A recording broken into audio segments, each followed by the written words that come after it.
نماز میں جو کپڑے ہم پہنتے ہیں یا پہن کر جاتے ہیں، اس میں سے ایک چیز اور ایک مسئلہ یہ یاد رکھنا ضروری ہے کہ فقہا نے لکھا ہے کہ اگر ایسے کپڑے ہم پہنیں جس سے بدن کا حصہ دکھائی دے رہا ہو، یعنی کپڑا پہنا ہوا ہے جیسے ٹرانسپیرنٹ، تو وہ پہننے کے بعد میں اگر اندرون کا حصہ صاف طور پر دکھائی دے رہا ہے اور وہ اعضاء دکھائی دے رہے ہیں جو دکھنے سے نماز درست نہیں ہوتی، جیسے مثال کے طور پر مرد حضرات کے لیے جو سطر کا حصہ ہے وہ ناف سے لے کر گھٹنے کے نیچے تک کا ہے۔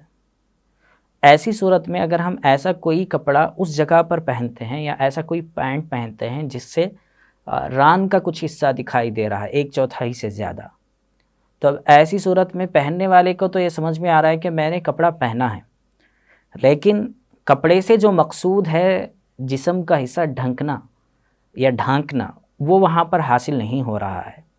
اور خصوصاً نماز کے اندر جس میں علماء نے بات لکھی ہے کہ 1/4 حصے سے زیادہ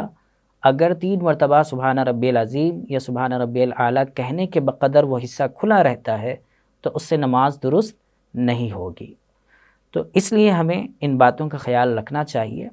کہ جب بھی ہم کپڑے لیں تو اس انداز کے کپڑے لیں جس سے ہم اس کو باہر بھی یوز کر سکیں اور نماز کے لیے بھی یوز کر سکیں۔